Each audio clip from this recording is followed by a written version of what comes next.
Hello, welcome to Jason the Old Millennial. My name is Jason, speaking to you here in my basement in the great state of Kansas. And here we're doing another movie gauntlet, movie gauntlet number 8. Trying to get through as many movies as I can to catch up with all the movies I watched over this last year. And I know I just did a gauntlet number 7 just a couple days ago, but I'm really wanting to get through these movies so then I can switch to just talking about recent movies that I've seen. Anyway, so I'm just trying to cover up the whole year and the movies that I've seen. Anyways, that I've done reviews on Letterboxd. So tune in and see what movies I'm going to talk about in this video here on Jason the Old Millennial.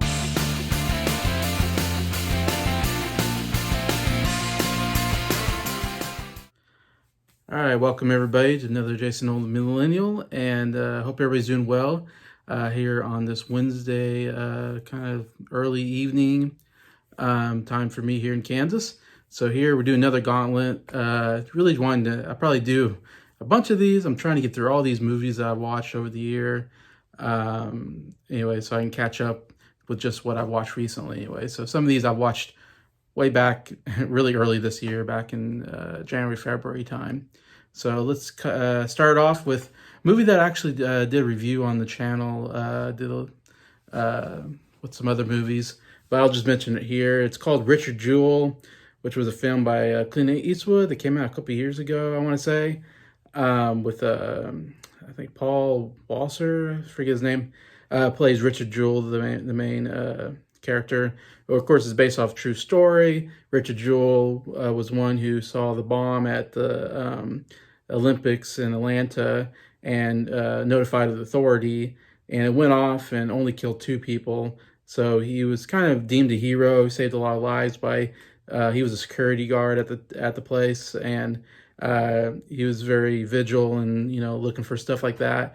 And so he did a good thing there. He was a hero at first, but then the FBI targeted him as a possible suspect that he planted the bomb there, and then notified authorities just so he can get notoriety or something like that, which wasn't true at all. So it kind of goes through how bad the FBI really treated him and made him look like dirt. And then turned out he was innocent, and then he had to sue them at the end. But yeah, really good, interesting story of a true story that happened. I think it's a really good movie. I really highly recommend it, Richard Jewell. Next movie I'm going to talk about is a movie that was nominated for Best Picture last year called Nightmare Alley, which is a Guillermo del Toro film starring Bradley Cooper. And this is a film that, really dark film. Of course, del Toro is kind of known for dark material, I would say. And Bradley Cooper character is kind of joins this, what do you call it, carnival, I guess, of freaks and so forth, and people that, do shows and stuff. And he kind of an outcast, has no, future or what he's going to do with his life. And so he kind of joins this circus, carnival, whatever you want to call it, carnies, and he kind of develops the ability to pretend to, the tricks of like fortune telling, kind of, I guess, and be able to act like he can tell someone's what their future or their past, or what's in your handbag, kind of part magician, part whatever. And of course it's all fake, but he just, I don't know, really good. It's more like a salesman. He's like a real good salesman in convincing people. Anyways, and it follows him as he kind of comes somewhat well known for this trick, and then he tries to scam people. He's really a scam artist. He scams people out of money, and then it kind of goes too far. He scams the wrong person, and then they're trying to kill him, basically. Anyways, I really did not like this movie. I thought it was very boring. It's very long. Characters are not likable at all. Has a really sad ending to it that I did not enjoy at all. And yeah, this was one I would say skip, called Nightmare Alley. I'd give it 1 out of 5 stars. I'd give it terrible rating. I thought it was one of the worst. A lot of the movies nominated for Best Picture, I gave a lot of 1 out of 5 stars. I thought the Best Picture nominees were really terrible this last year, 2021. This was one of them. So I'm talking about another movie nominated for Best Picture last year, and it is called Dune, which was like this big sci-fi movie. It was a pretty long movie too. I want to say it was like a 2.5 hour movie. Had a big cast in it. It's for part 1 of 2, I guess. And Dune is a famous or popular sci-fi book that's been around for a while. I never read the book. I've heard of Dune, like they made a movie, I think back in the 80s or something like that. I never saw that. I know it didn't get good reviews. So for some reason they want to do it again. Anyways, and this was fairly popular. I think it did fairly well. I mean, not a big blockbuster maybe, but again, it won tons of Oscars for all the effects, the visuals, and the sound, and I think maybe makeup, costuming, those kind of. I think it was I want to say it was a Hans Zimmer score that won Best Original Score. Anyway, so it won a lot of technical awards. Anyway, so it did pretty well at the Oscars. And of course, got a lot of big nominations as well. So, but I did not enjoy this movie, and it's kind of surprised because I like sci-fi. So I was actually looking forward to watching this because it got pretty good reviews, and I was like, wow, I like a good sci-fi fantasy film. But I don't know, this was one where I had a hard time following what was going on. I didn't get what was these witches kind of come up and what was their deal, and there's magic kind of used in there, and then I didn't quite understand what this group is against this group, and they're trying to get this planet, and then there's big worms that show up. I don't know. There's a lot going on, and I wasn't quite understanding what was going on. I was kind of bored with it, and it was just one of those, it was just too much for me, I guess. And I like sci-fi, I like fantasy, I like watching movies with a lot of characters and a lot of plot going on and all this, but I don't know, this one just did not do it for me. And I might be surprised because I know a lot of people like sci-fi. I really like this movie, I guess. I don't know why. I was just one that it didn't do anything for me, I guess, in that way. And so I'm not looking forward to a sequel to it either. But yeah, that was my take on Dune. I'd give it 1 out of 5 stars. I just was so bored with this movie. Next movie is the last James Bond movie, No Time to Die. It's the last movie that what's his name is doing. I forget his name. It's done like 5 James Bond movies now. And good thing too, because I don't like this actor. I think it's a terrible James Bond. I think the first James Bond movie is pretty good. I mean, the Casino Royale movie that he did, I actually quite enjoyed that one. But for the most part, I do not like him as James Bond. He's too serious. I like James Bond to be a little more jokey, a little more lighthearted. I felt like he was just did not do it for me. Was not interesting at all. Not an interesting James Bond. And the movies were pretty boring for the most part that he did. And this is the worst of them all. No Time to Die is if I had to rank all James Bond movies, it's probably number 25. It'd be my least favorite James Bond. It seems like a really long movie, really boring. Did not understand the villain and what his motivation was. Did not get what was going on with him at all. And, oh man, when we got to I mean, I know it's supposed to be kind of emotional ending to the movie, but I was just like ready for this movie to end. I was like, the action seemed like there wasn't enough action in it. And when there was, it wasn't anything special compared to what I've seen in other James Bond movies. And Daniel Craig, I now remember the name of the guy. Daniel Craig, he played James Bond. I thought it was a terrible James Bond. I know people say they're his favorite James Bond. He's my least favorite James Bond. I just never bought him as James Bond. He didn't fit to me what James Bond is, which is a little more charming, a little more of a ladies' man. I feel like he only slept with one woman the whole movie, and I'm like this isn't James Bond. James Bond sleeps with at least 3 women during the movie. So I don't know. It didn't feel like James Bond to me at all, and it was just by far the most boring of the James Bonds. So I'd give it 1 out of 5 stars. No Time to Die. Next movie is kind of out there compared to the other movies I've been talking about, and it's Kick-Ass 2. Pardon my language, that's the name of the movie. It was on HBO Max one time, and so I was flipping through HBO Max, see what was on, and I was like, I've seen Kick-Ass, didn't like it. It's a little too over the top, violence and language and all that, and subject matter I didn't really care for. I didn't care to see this movie really that much, but it was like, I felt like watching a dumb movie that night. And so I was like, I'll watch Kick-Ass 2. Maybe there'll be an interesting fight scene. Maybe there's be some humor in it. I don't know, whatever. Anyways, but yeah, I watched it. About what I thought. Pretty terrible movie, just like the first one for me. And a lot of people love Kick-Ass. Never cared for Kick-Ass. Kick-Ass 2, same. Just interesting cast though. Daniel Coulier, is that name Coulier?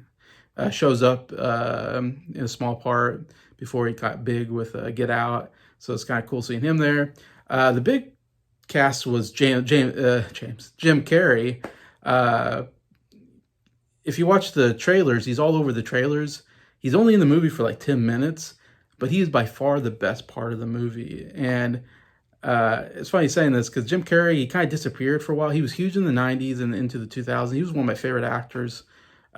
Just a very unique, hilarious actor, physical comedian. And then he kind of went crazy in the 2000s, I feel like, and he did a lot of bad movies, and he kind of disappeared. And then he'd show up every once in a while and maybe do a weird part in a movie or something like that. Or this was actually probably the last. Actually, this was like the last role I think he did before he went like off the deep end and kind of disappeared from movies for a while, and then he resurfaced for Sonic the Hedgehog, which I thought was actually pretty good. Um, but I thought he was really good in the like 10, 15 minutes he was in the movie. He was my favorite part of the movie and the favorite character. And I was really sad. Uh, I guess I shouldn't spoil the movie, but I was sad that he wasn't in the movie longer because I was like, I could use him. He would have made the movie so much better if he would have been in the whole movie instead of for a little part of it. Um, yeah, it's a very interesting performance. I mean, very charismatic, funny a little bit. I mean, I thought it was great, and it's funny. And of course, the famous thing about it, or the news about Kick-Ass 2, is that Jim Carrey, after making the movie, then started saying that he can't see it, or he wishes he didn't make the movie because of the violence and all this. Which is like, didn't you know what kind of movie you're making, Jim? Like, so it was a very weird reaction after making the movie.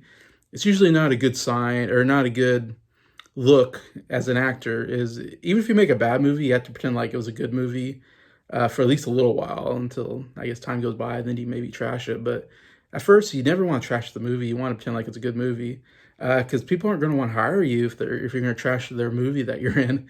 So I think that hurt his stock quite a bit, and of course, that's disappeared for quite a while. But enough time went by, he kind of came back and somewhat have come back. Though I hear he's not going to do movies anymore, so maybe he's done. But anyways, but yeah, Kick-Ass 2, I'd still give like a 1 out of 5 stars. I thought overall pretty bad movie. And can I say Christopher Platts? I think his name is Christopher. He plays the bad guy. He is maybe the worst actor I've ever seen in a movie. His performance was absolutely horrible. And now I think about it, like he was, pretty good in Superbad as McLovin, because that was a funny character, and he had a good look for that kind of nerdy character. But everything else I've seen him else in, he is a terrible actor. Like, he has no business being an actor and being in movies. And I still see him in movies. And I'm like, this guy is horrible. But anyways, that's my opinion on him. And he made the movie so much worse as the bad guy here. And it's like, we could have done without that character at all, in my opinion. Okay, next movie I'm going to talk about is The Last Duel, which came out last year, which was a Ridley Scott movie, I believe. Matt Damon, Adam Driver, Ben Affleck starring. And it's an interesting movie in some senses. I mean, it's a very, very boring movie. Again, it was one I really did not enjoy at all. I was like falling asleep during it. Because it takes place, in medieval times, I think, I want to say, some long time ago. And they speak in this very old English style that is very boring to listen to. It's like Shakespeare style of talking, which was really boring to listen to. People talk that way all the time. After a while, you're like, okay, I'm tired of this language and the way they're talking to each other. And the movie's like really long. It's like 2.5 hours. It's very slow moving, slow paced. There's like a fight scene at the very end, and that's it. So there's like hardly any action or anything in it. And it's supposed to be just these guys, acting. And then the one interesting thing I'll say about the movie is it does something interesting in that the whole movie is like this one person is accused of raping this other guy's wife. And so then we see like 30 minutes of the movie all in the perspective of one character. And then it'll be like, okay, now we're going to go back to the beginning and we're going to see 30 minutes in the perspective of another character. Okay, and then we're going to go back to the beginning and see all the footage again. But then now we're going to see, and so it's interesting, depending on who's telling the story changes. And that's an interesting idea. And I would love to see that in a better movie. But after you get to like the third person's perspective, you're like, okay, I'm so bored with this movie and the storyline. Like, I don't care about anybody else's perspective. Let's just get on with the plot of the movie. Yeah, it was just terrible. 1 out of 5 stars again. I think all these movies are 1 out of 5 stars, except for Richard Jewell, which I'd give like a 3.5 out of 5 stars. I thought it was a really good movie. Still got some time. I'm going to go to a movie called Being the Ricardos, which got a lot of Oscar nominations, or was kind of considered for a lot of Oscars. Surprisingly, didn't get nominated for Best Picture, which a lot of people thought it would. Of course, it's kind of following Lucille Ball and her husband Desi Arnaz, and they were in the Lucy show. They were the Ricardos. So it kind of follows her and kind of them going through one episode, really. But then she's also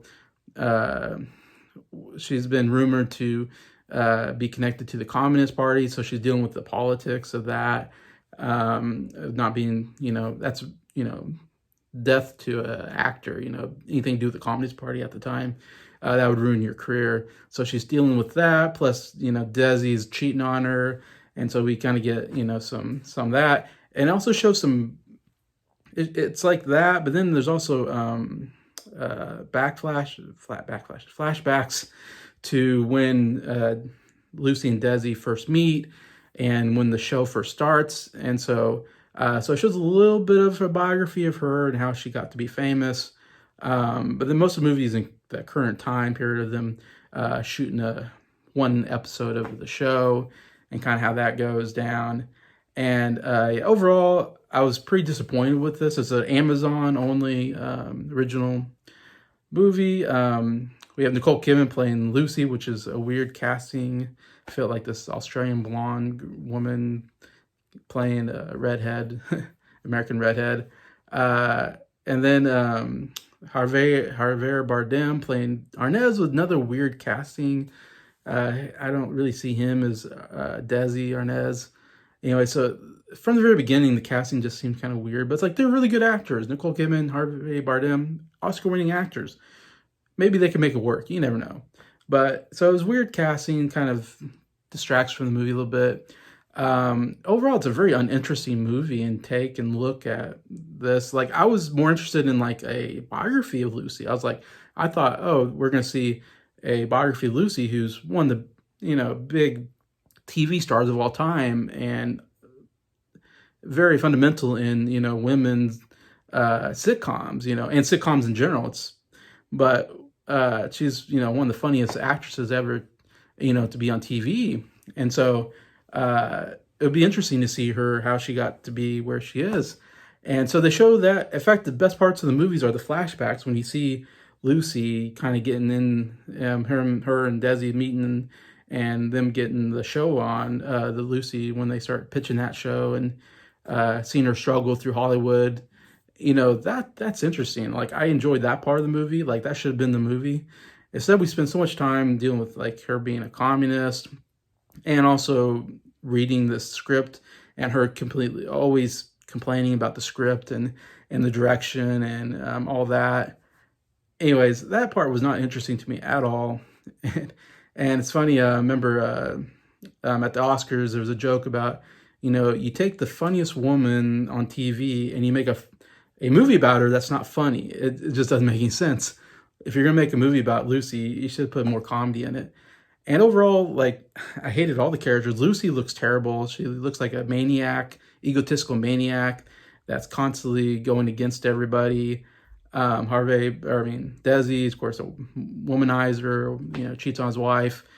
He's not good. All the characters look terrible in it. So it's like, I didn't like anybody, didn't care for the storyline. I would say it's a little bit better than the other movies I've been talking about. So I'd give it like a 2 out of 5 stars. Not as terrible as those other movies I've been talking about. Because there's some, decent performances there.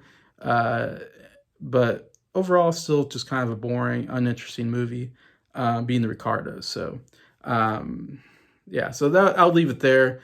Those movies, I got through quite a bit, so good. So I'm getting a little closer to my finishing up on my Gauntlet. So please comment. What do you think about these movies? Have you seen them? What do you think about them? I'm sure you'll you won't like my Dune take, so tell me that I'm totally wrong on Dune. Sure, whatever. I'll agree. Like I'm weird on that one. But yeah, so comment. Love to read them. And just thank you to everybody watching this video. Thank you for liking it, and just thank you to all the subscribers for supporting the channel. I really appreciate you, and I hope you have a good day.